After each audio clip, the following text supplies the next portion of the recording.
The following is a presentation of the Matt Talk Podcast Network.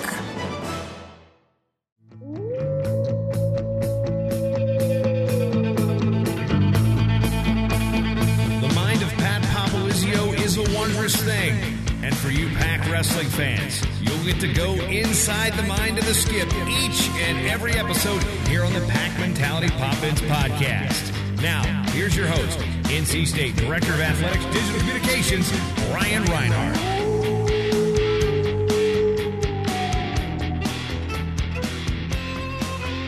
Welcome back, listeners, and welcome to the Pac Mentality Pop-Ins podcast NCAA Championship Preview. I'm your host, NC State Director of Athletics Digital Communications, Brian Reinhardt, and I'm joined by Wolfpack head coach Pat Popolizio. Good afternoon, Brian. Pat, glad to be back in your office for the first time in weeks. No, I actually say make that months. We did not tape a weekly edition of the Pac Mentality Pop-Ins podcast. I wanted to wait until the 2018 brackets are out, but now that we know the Wolfpack's NCAA participants and all the brackets, we're back and ready to provide a very in-depth look at the 2018 NCAA Championships that will take place March 15th through the 17th in hopefully sunny and warm Cleveland. Pat, for wrestling fans, this is the best time of the season. How is it for you coaches? Oh, this is the best time of the year, no doubt about it. This is what the excitement is all about, coming down to the end here, and some of the best wrestling all in one weekend. So, like you said, we're going to sunny Cleveland, so it should be a great weekend for wrestling. I think you got mad at me in one podcast. I asked you why it was always up north in the cold, and you told me that's just where it is. So I'm ready. I got a brand new jacket. We got to get in Raleigh. Actually, that would be great to see this event in Raleigh. Yeah. Maybe we'll get it there someday. But before we jump into talking about the Pac's road to both a team and individual trophies, let's take a few minutes to recap the 2018 ACC Championship. NC State placed second as a team, falling 8 points short of Virginia Tech. NC State had three individual champions, Sean Fausz at 125, Hayden Hiley at 157, and Pete Renda at 184.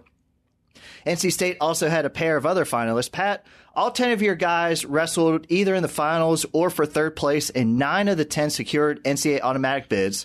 So with those results on paper, I still think it's safe to say the team came back a little disappointed with the overall result, and I know you're hoping this fires them up even more for the NCAAs. Yeah, no doubt about it. You know, our goal was always to be at the top and go out and win. It was didn't happen, and that's because, you know, we got great teams in this conference right now, and that's good. I think it prepares all of us, you know, in the ACC for what we're going to encounter here at the end at the NCAA tournament. So we gotta look at the positive with this and keep moving forward. But, you know, we did have some great things happen at the ACC tournament, and more than anything, I think it got us that much more ready for what we need to be mentally and physically focused in on going into the NCAA tournament. So that's our takeaway for that. And hats off to Virginia Tech for coming out and winning that tournament. They wrestled extremely well and hard, and you knew it was going to be one of those real tight team races, and the whole conference itself continues to grow. So it's good for ACC wrestling.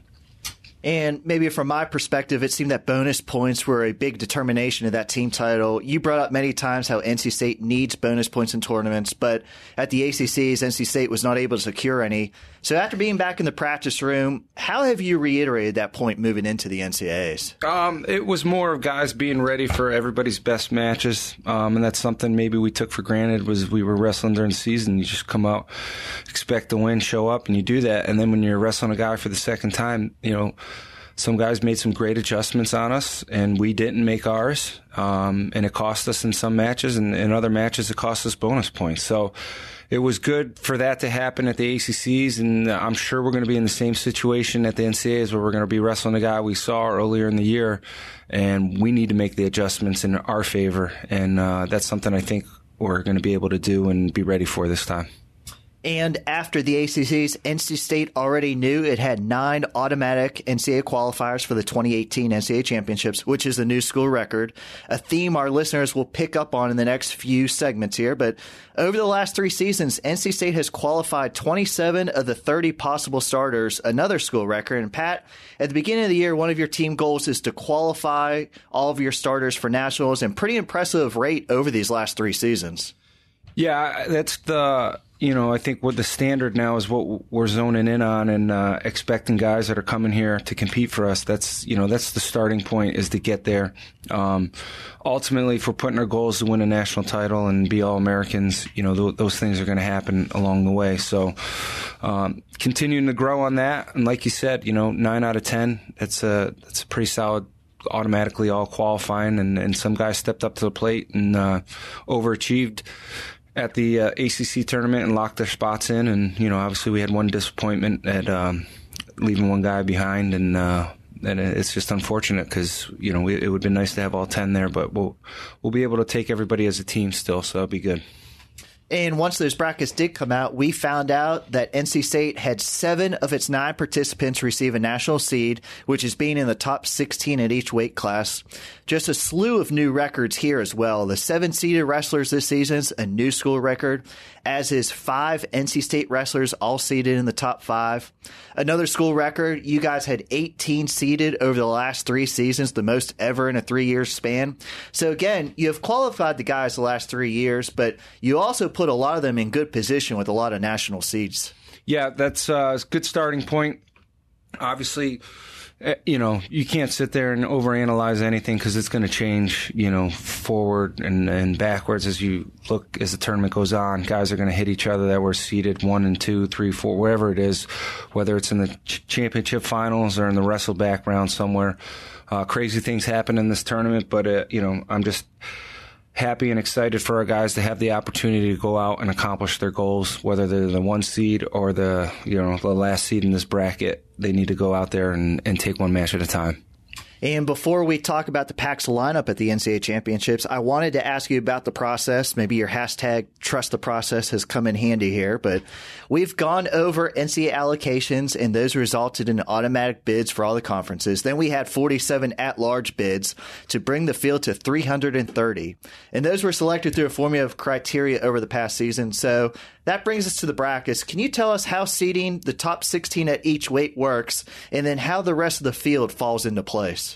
Yeah, that's a, hats off to the committee because that's not a fun job to do. You could sit there and overanalyze every weight class and argue why one guy should be where they're at, and at the end of the day, it's people getting behind the numbers. And they have a system in place, and that's what I like best is, they're rewarding guys that are having tough schedules and guys that have, they take a whole formula and percentage on, common opponents, strength of schedule, coaches ranking, where they finished in the conference tournament. And I think obviously guys that are undefeated right now, it's hard. You got 3 guys that are undefeated in a weight class. I don't know how you sit there and seed it outside of who's got the tougher schedule at the end of the day and who's put themselves in the tougher situation. So it looked like this year that the committee rewarded guys that wrestled, most of the year and finished out the postseason. And I don't know the justification behind some of these seeds. I don't want to overanalyze anything, but focusing in on our guys, I think we're in a good spot, good situation. And again, happy to have the opportunity to go out and attack our goals. And then once those top 16 are laid in, how do the unseeded guys fall into a bracket? So I think from my understanding is they're all just randomly drawn in there. I think back in the day, they used to separate conferences first round. Which sometimes was an advantage or disadvantage depending on the conference and who had qualified and whatnot. So I think this is a better system, seeding out top 16 because it is. I mean, I think you get some good separation. Once you're seeding past 16, it gets probably very challenging to know who's 17th best guy, 18th best guy. And at that point, you might as well just throw them in there. And if they want to take over a seed, let them go out and accomplish that. And that's, the same thing for us. If we're not seeded, let's go out there and put ourselves in position to take somebody's seed. If you are seeded, then you better be ready and not let that happen. So that's what makes this tournament great. And this year's group of NC State wrestlers is quite an interesting mix in terms of NCAA championship experience. NC State will have 5 members who have advanced to the NCAAs before, including seniors Kevin Jack and Pete Renda, who are both 4-time NCAA qualifiers. On the other end, you have 4 first-time participants, including 3 redshirt freshmen making their first trip. You have to like the balance when looking back at the eligibility of your starters this past year. Yes, I think that's critical, is having guys that have been there, done it, that had the leadership to take us, through this tournament. And then you got some young guys that have, in their careers, have been in very tough tournaments and are experienced. They're winners. They've won national titles coming up from Pee-wees all the way into middle school to the high school level, and now we're hitting college. So it's business as usual for those guys, and they're accustomed to these type of environments, and I think that's something different. A lot of times you get a freshman, it couldn't overanalyze this tournament, but I know these guys are all seasoned guys that have wrestled their whole careers in big events. So looking forward to watching all these guys go out there and put on a show. And like I said previously, NC State enters the NCAA Championships with 7 of its 9 wrestlers seeded.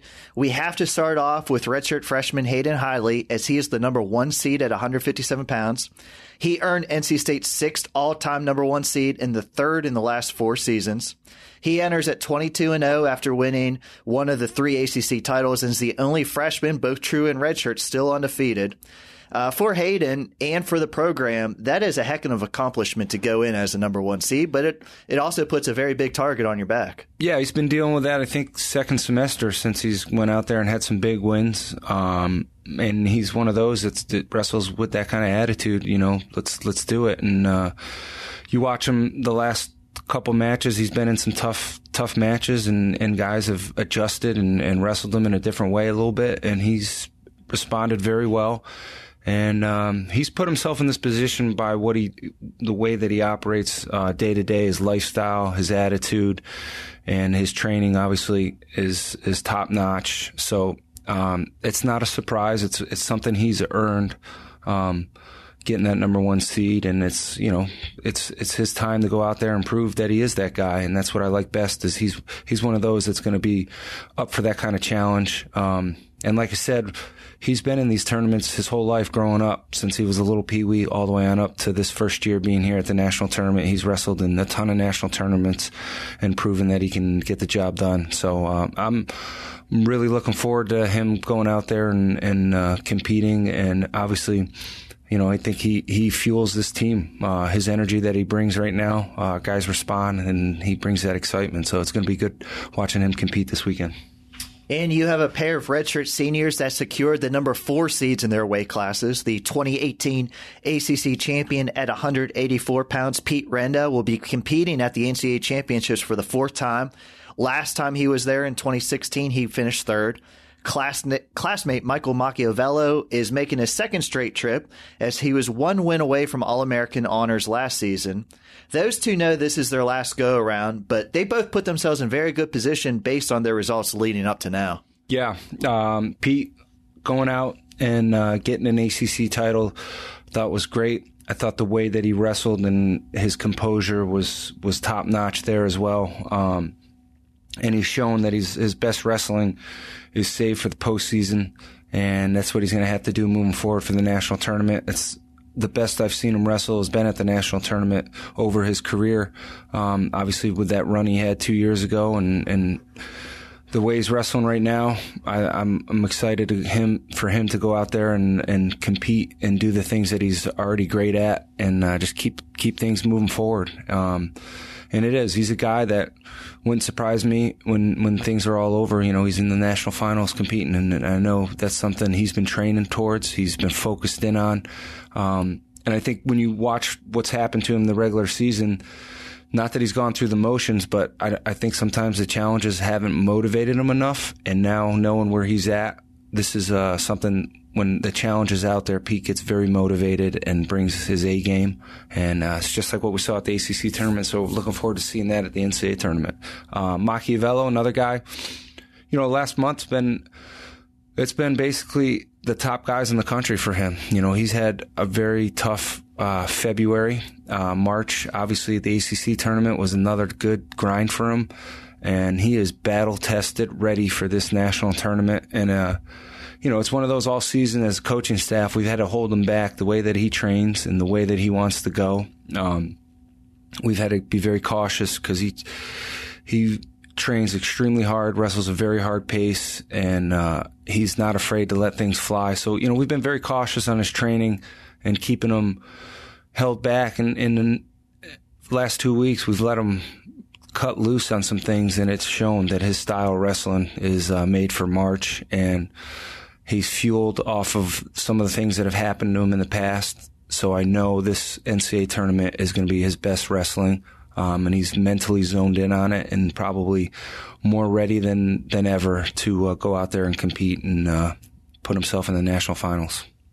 Now both Pete and Mock, they'll be facing opponents they saw during the regular season as they won both of their bouts. Renda scored a 3-0 decision over Oklahoma State's Keegan Moore in the Italy duel, while Mock defeated Tom Land of Cal Poly out in the Reno finals. Pat, how is it for wrestlers to wrestle somebody they've already faced during the season, especially if they already had beaten that opponent? Yeah, we saw a lot of that at the obviously the ACC tournament. We wrestle all those guys, and you get a chance. You got to make those mental and physical adjustments.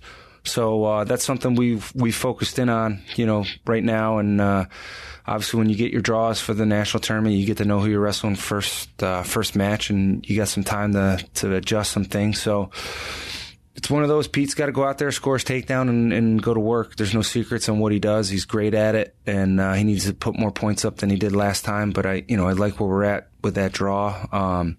It definitely wasn't Pete's best match out in Italy, and he still came away with a win. And I know he's looking forward to getting a rematch on that, showing, that he can put up a lot of points. And I think, being his fourth year in that tournament and going against somebody maybe his first time, I think the advantage obviously sometimes falls with guys that have been there before.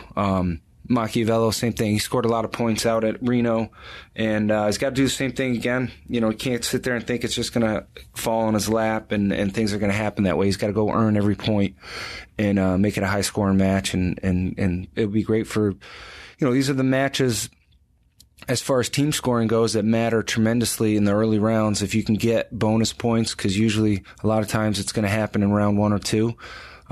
We got to score those, and these are both matches that if we go out and wrestle well and do what we're good at, we can make that happen. And NC State also secured the number 5 seed at both 125 and 141 pounds. NC State's third ACC champion, redshirt junior Sean Fausz, drew the number 5 seed at 125. Sean is making his third straight trip to the NCAAs, and he was one win away from All-American honors last year. In the first round, he'll face true freshman Michael McGee from ODU. You guys are familiar with him. In the duel earlier this year in Reynolds, he got a tech fall at 125. It wasn't against Sean, but still an impressive result. And McGee last week won the MAC championship at 125. So overall, 125 is loaded with 7 returning All-Americans. Can you talk about Sean's outlook this year and what a first-round match that's going to be? Yeah, we got to be ready for that one. Obviously, we got to wrestle somebody that scores points, is really good on their feet, and I like where we're at. Sean's got that experience, and he's driven and has the motivation, knows what he needs to do. His goals are set high, and he's very focused, and he's one of those that will not overlook anybody, knowing it's each match at a time.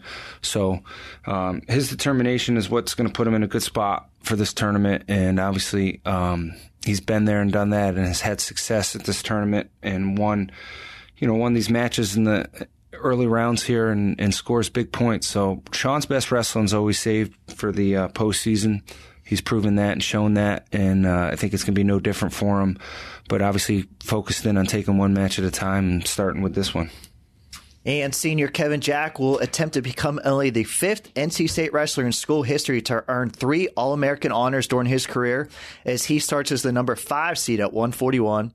A 5th-place finish in 2015 and 3rd last year. Kevin knows what it takes to get to a podium finish.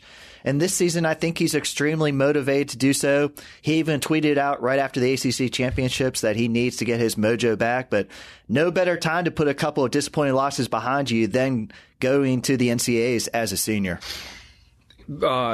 Kevin having that experience, I think, is what's going to get him to where he needs to be.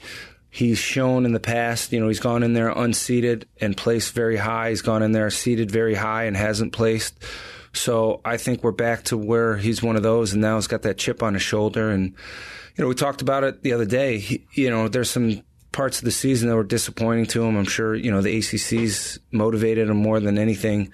And we talked about it, to accomplish what he's set out to do is really still out in front of him. And it's not anything that he's got to overthink or overanalyze, because the way he wrestles and what he's capable of doing when he's on his A game is very hard to beat. And that's something that he's got to flip that switch now, and just his intensity is going to go up. His attacks and what he's good on top. Got to stay the course on everything that he's doing. But I like his demeanor for the postseason is what you want out of an athlete. He knows the big picture. He sees it. He's been there. He's done it. And I think mentally he's in a really good spot. He knows, that he didn't wrestle his best the last few weeks of the season. And, it was a good experience for us to know 2 weeks change everything.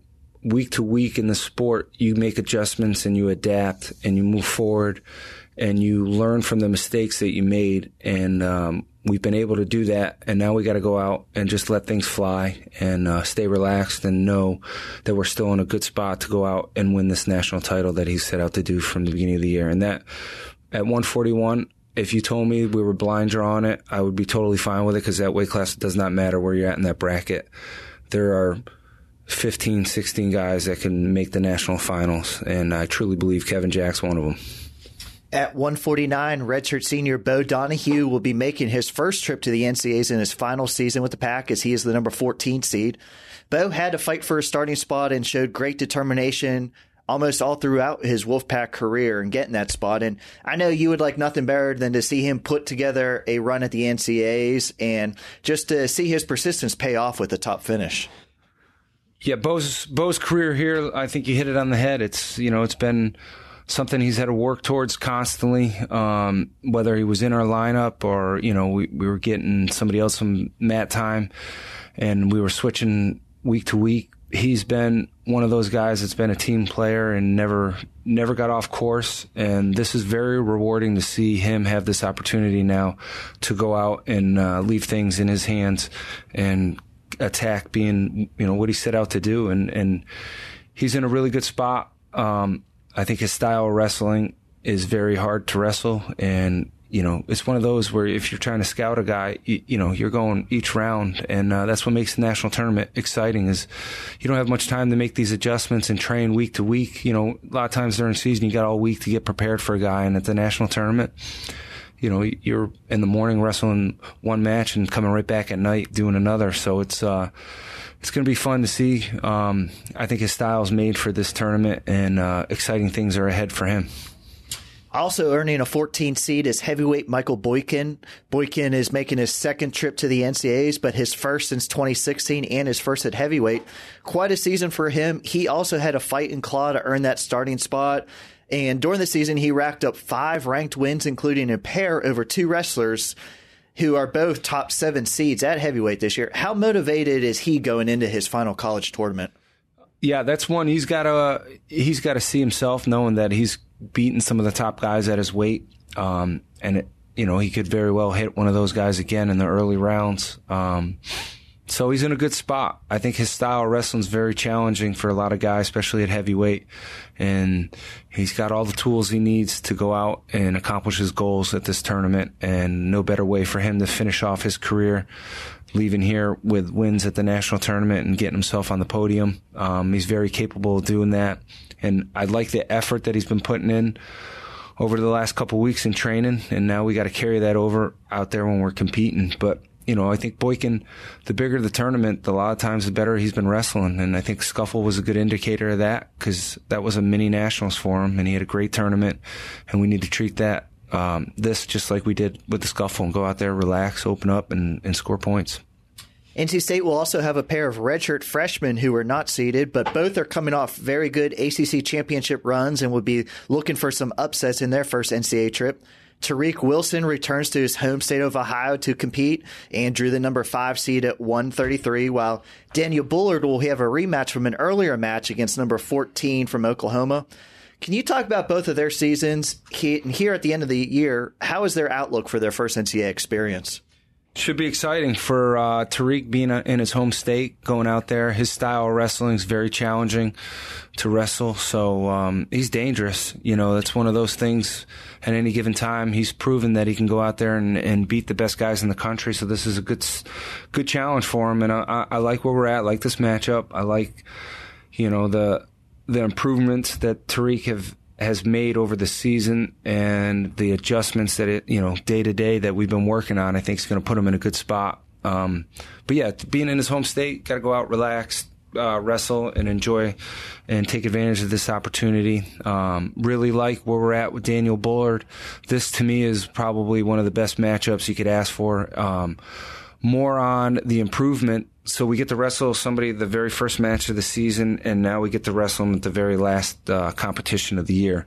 And I want to see the improvements that we've made as an athlete, and no better way to do it than going out there and getting this test. But he's, I told him at the ACC tournament, his improvements that he's made throughout the last month have been tremendous, and that's why he put himself in position, revenge the loss, and we need to do the same thing. We go out here and wrestle. Let's let things fly, be aggressive, and go out and get this first win. For this week's guest, I stopped by after practice and snagged a pair of 2018 ACC champions as I sat down with both Sean Fausz and Hayden Hiley. Pat, can you first talk about Sean? Probably the most unique in terms of storyline in this year's lineup. He's a native Kentucky. He's the only one of the 330 in this year's NCAA Championship field that hails from that state. Can you tell us, how did you find him? Because Kentucky isn't necessarily a hotbed for high school wrestling.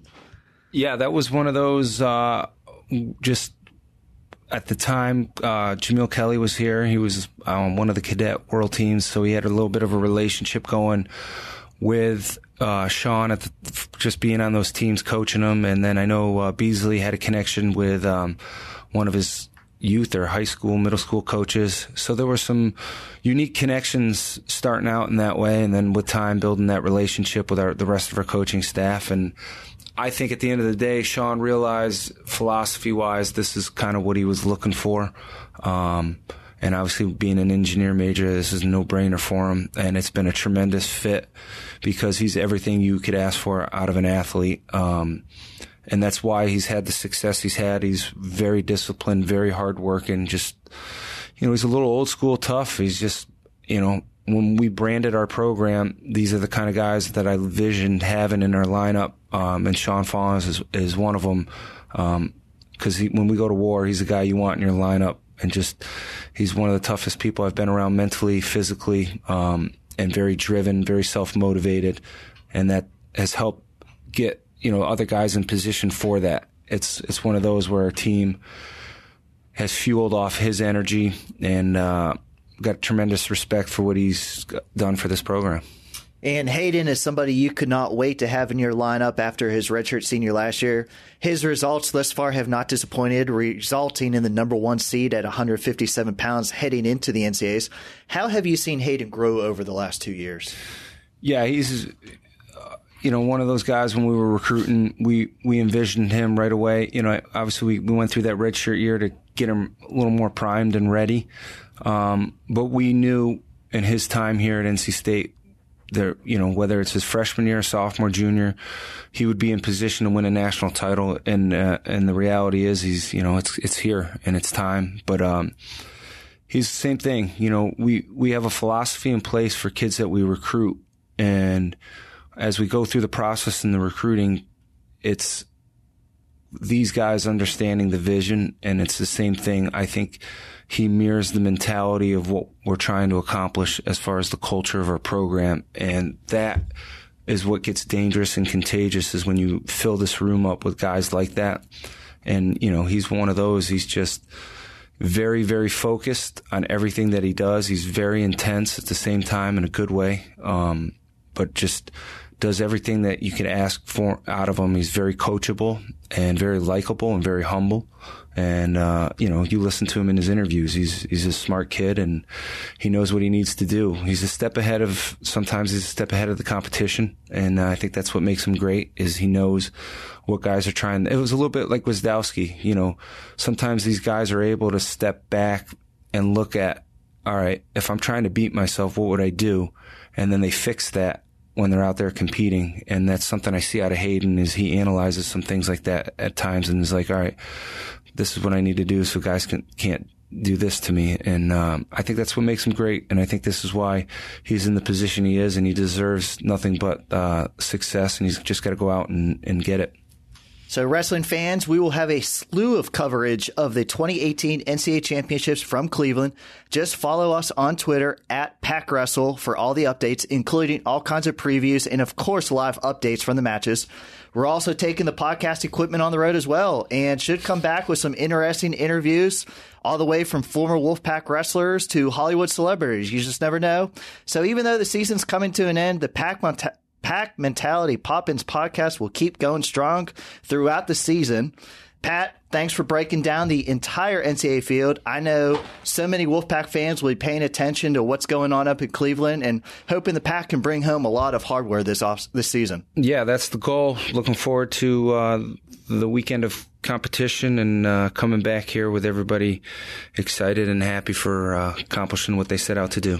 We are now joined by a pair of 2018 ACC champions, and usually I introduce our guests, but with you two, I get so many questions about how to pronounce both of your last names, so this might be a little awkward for an intro, but both of you tell our listeners and all the TV announcers that constantly ask me exactly how to pronounce your last names. State's 25-pounder, Sean Fausz.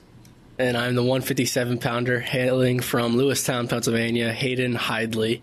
Very impressive. You guys nailed those pronunciations. Pat gets them wrong every time, so I'm glad you guys set this record straight.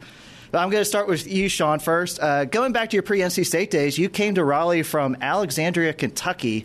And I think it's safe to say that state, for all of the college sports it's known for, wrestling might not be one of them. So tell us about high school wrestling in Kentucky, where you were a two-time state champion, and how did you end up at NC State? So I represented the U.S. at the cadet level in freestyle, and one of my coaches on that trip was Jameel Kelly, one of the assistants back in the day. So that was the main connection I had with NC State. And how was the sport? How is high school wrestling in Kentucky? We hear so much about PA, North Carolina. How is it in Kentucky? So Ohio is another really good state in wrestling, and Kentucky's kind of been trying to catch up to them since they're our northern brothers. And so we're seeing some progress, and it's making its way. Okay. And everybody that asked me to talk about the team, when they ask about you, they describe you tall, lanky. I think that's a good way to describe. I know the off-season and season are a bit different, but what would you classify your walking around weight as? During season, I walk around at 140, maybe a little below. Can I ask you about the off-season? Off-season, 55. Okay. So how difficult is it to maintain during the season and get below 125? It's a process. It takes some time, and it can be challenging, which is why you don't see me out there every duel. But and I was going to say, so do you have a favorite cardio machine of choice that you use, or what's the best way that you cut weight? So I love jumping on and off stuff. So I go treadmill for a little bit, and then I go stair stepper, and basically I just alternate between those two. Jumping on and stuff. I thought you were talking about going to like a Balance Park or something like that. Nah. Just normal. Okay. So this season was very different. As all three of your seasons so far, in 2016, you were the everyday starter at 125. Last year, you started at 133, then made your way down to 125. And this year, your schedule was very limited, and you just became full-time over the last month. How much of a challenge was it this year not to spend so much time in duels, but a lot of time in the practice room instead? It's hard not to wrestle all the time. You know, you see your teammates and they're traveling and you want to join them, but you know that it's the best process is what you're doing. So I was going to say, I would say that decision by the coaches and yourself has paid off. You've been ranked in the top 5 in every major poll dating back to January. And after reaching the ACC finals your first 2 seasons, you won your first championship this year. How gratifying was it to take home that individual title? It was a lot of pressure off my back, I guess, in a way, to finally to get on top of that podium. And it was definitely a challenge. You had a top 12 guy in the finals, not looking ahead in the brackets, but you could face that guy again. But definitely a real challenge for you in those finals. And you really came out with a 4-0, pretty much dominated when you got on top. Yeah, I had a lot of confidence going into that match. I just knew I'd just go out and wrestle my match and it'll end the way I wanted to. And you enter the 2018 NCAA Championships as the number 5 seed at 125, and it is a loaded weight class. I think there's 7 All-Americans returning in that weight class. What will it take for you to earn All-American honors this year? just keep doing what I've been doing all year. Don't have to change anything up. Now, when me and Pat were talking about the preview earlier in this episode, I saw your draw might be one of the toughest in the entire field. You open with freshman Michael McGee from ODU. He won the MAC conference title, and earlier this year he was in Raleigh, and you guys got to see him in a duel. That should be a great first-round matchup. I don't want to ask you how you're going to attack it, but what kind of a challenge is it for you?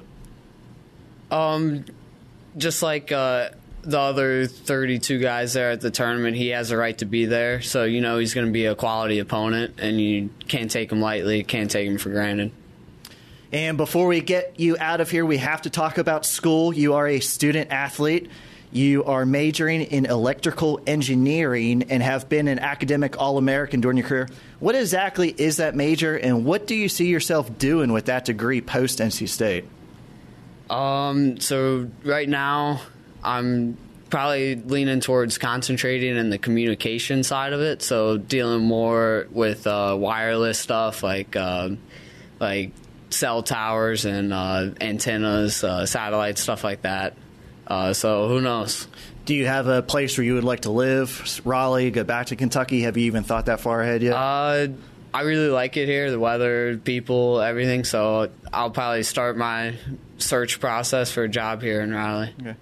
Now, Hayden, I don't think you and Sean are in many of the same classes, but from a fellow student-athlete perspective, how impressive is Sean's work to all of you guys in the mat room when you're talking about academics? The first word that comes across when you talk about Sean is just discipline. I think in all facets of life, I think juggling is core slow. There's not many people that are able to do engineering degree, and there's definitely not a lot of people that can do what he does with his weight-wise. He's got everything down to a science, and it's a lot to go off of, like from a younger guy like me, to learn what discipline really is, and I think everybody else in the room sees it.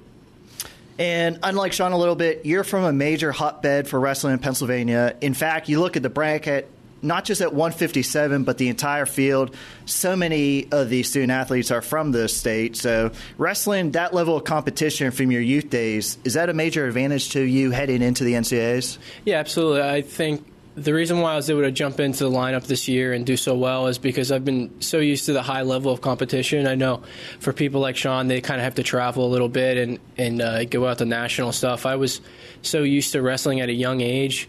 No matter where I was going, I was probably going up against the best guys in the country, because if you can hang with the best guys in PA, you can hang with anybody. So that's what I kind of credit my success to this year, is I was so used to wrestling at a high level, I was just able to transfer my skills to the college level. And I'm actually from Pittsburgh and a major Steeler fan. And all during the NFL postseason, I got many jabs in about the bandwagon Eagle fans.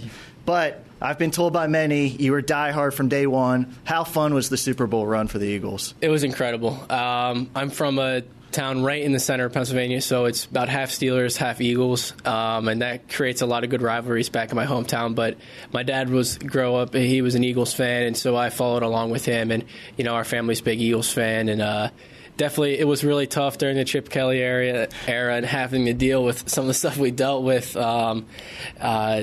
a lot of heartbreak, and all you heard all year was no Super Bowl champs from Eagles, and finally this year they pulled through. I think I went into a coma on my living room floor. You can ask Sean, but that was a lot of fun. It really was.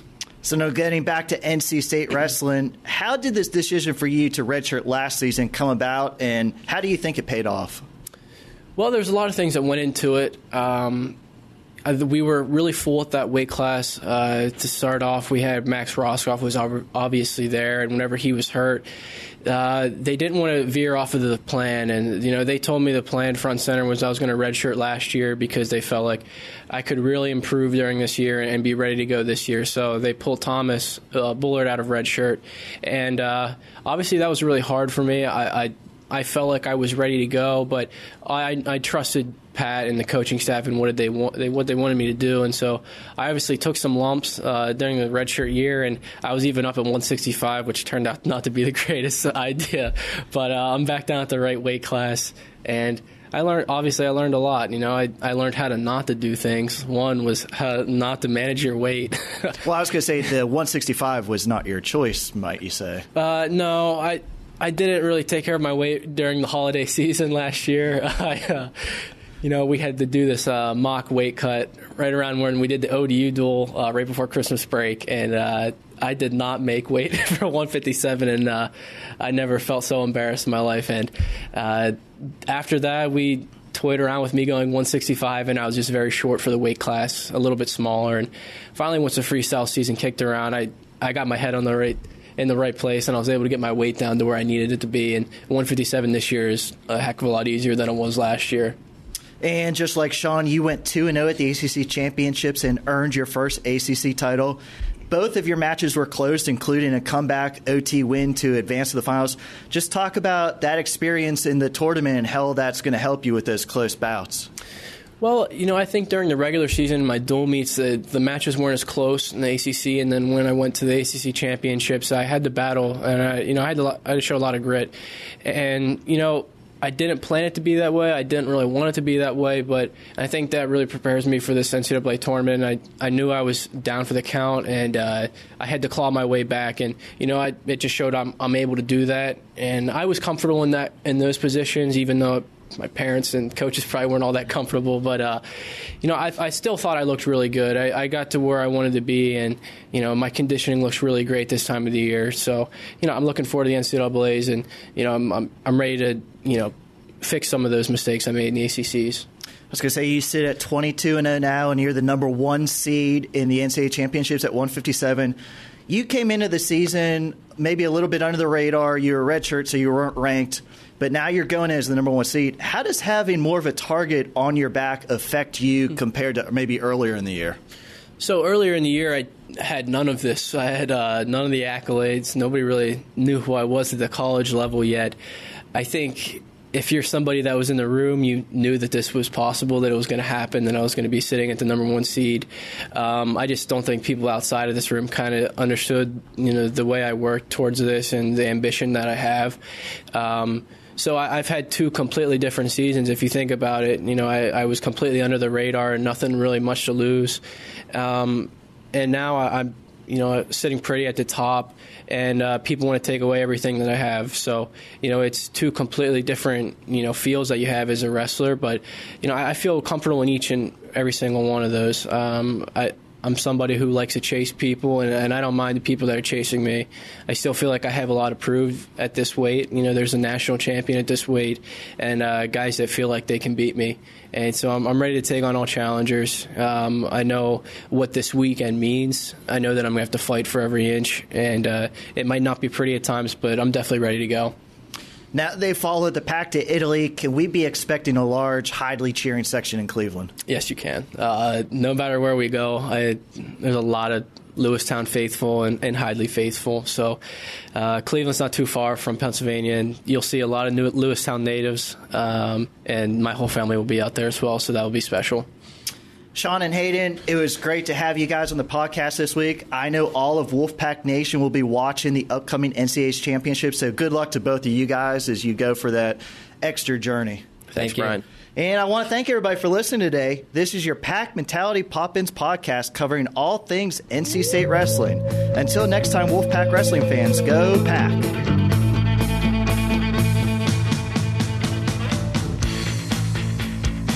Mentality Pop-Ins podcast is produced by the Mat Talk Podcast Network. For more wrestling podcasts, go to MatTalkOnline.com.